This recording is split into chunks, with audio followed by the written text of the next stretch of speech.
France has been rocked by a 13th straight weekend of yellow vest protests, with clashes again breaking out between demonstrators and police in the capital. One person had part of their hand blown off by a crowd control grenade.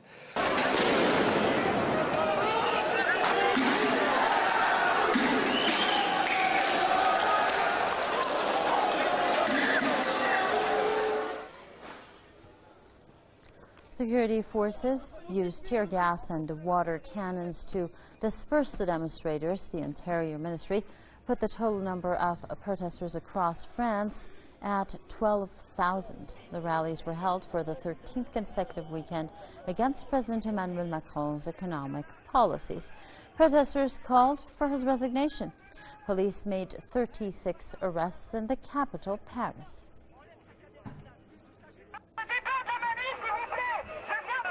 Gilets jaunes, or yellow vests, are neon vests that French drivers wear at the time of emergencies and crisis.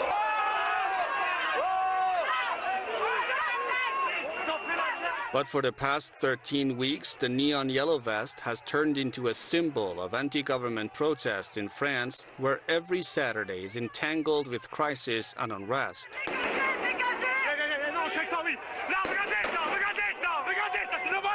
The protesters take to the streets to decry economic policies of President Emmanuel Macron, who they believe is disconnected from their day-to-day struggles and therefore needs to resign. What you need is not only to fire Macron. Of course, we have to fire him. But I'm for the RIC, the Citizens' Initiative referendum, to be able to have a more immediate democracy so that we can control the elected representatives. The rallies often turn violent. This week, they were uglier than ever.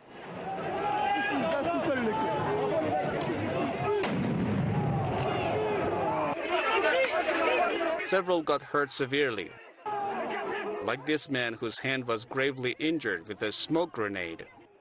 Police forces also sustained injuries since violence begets violence.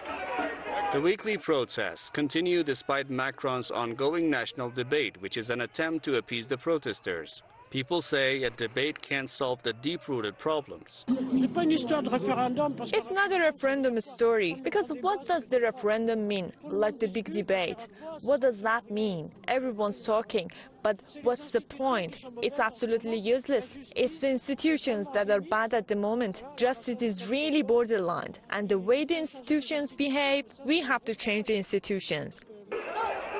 The protests started in mid-November as an outcry against Macron's planned fuel price hikes, but they snowballed into total rejection of President Macron's policies and his leadership. The president kept offering concessions and talks, which the protesters kept to refuse. The grassroots movement also affected Macron's foreign policy, as he recalled the French ambassador from Italy. That's why Italian leaders have been expressing support for the Yellow Vest movement for months. So Paris decided to break the good relations they have had since the end of the Second World War. But the division is not just on an international level.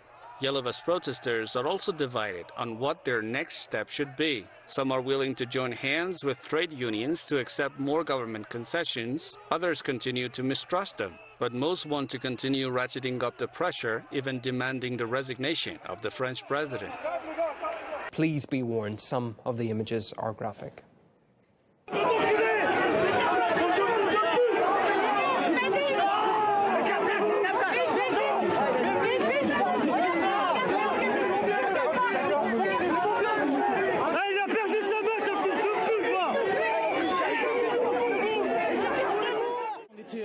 We were near the National Assembly and people were trying to force their way in.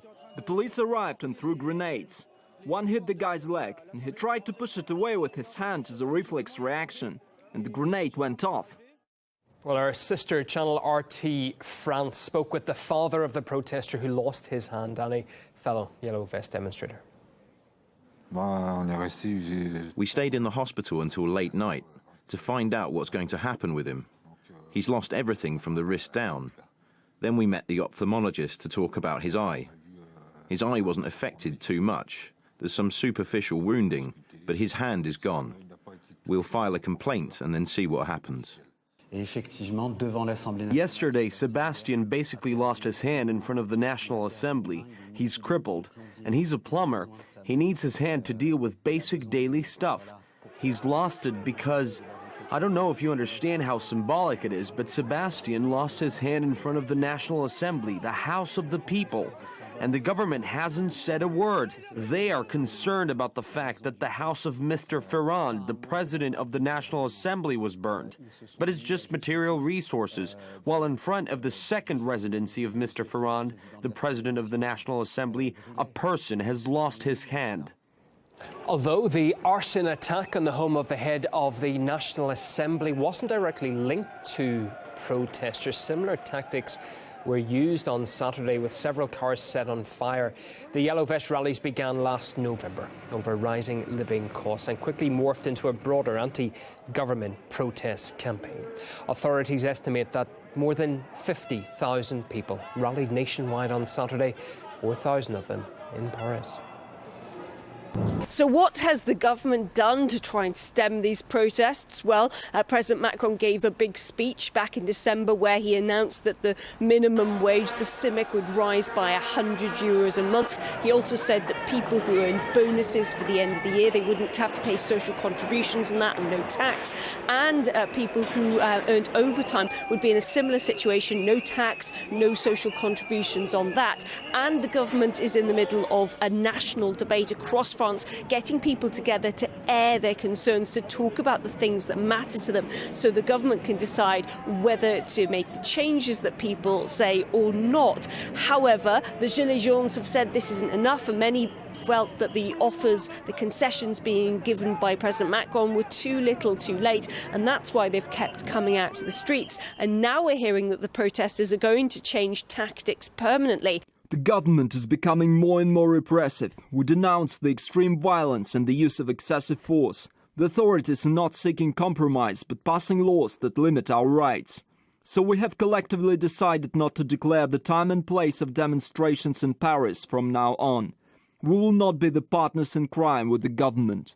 There was the mention there of a law to limit rights. What the Gilets Jaunes are referring there to is what's known as the anti-hooligan law. It was discussed recently by deputies, the MPs in the lower house in the National Assembly, and they've approved that. Now, that law, it's going to move on to the Senate before it goes on to the statute books, but that law would essentially limit some of the individuals from going to protests if they're deemed to be a public threat. Also part of the law is the idea that if you cover your face going into a protest, even with a simple scarf, you could be liable to up to a year in jail and a fine of €15,000. So many people claiming that this new law, which is set to pass in the next few weeks here in France, is actually contra against their civil liberties.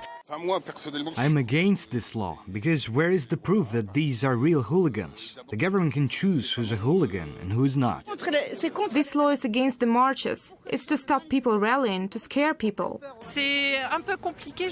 This law against the rioters creates questions. I find it a bit appalling. I guess it's a complicated issue.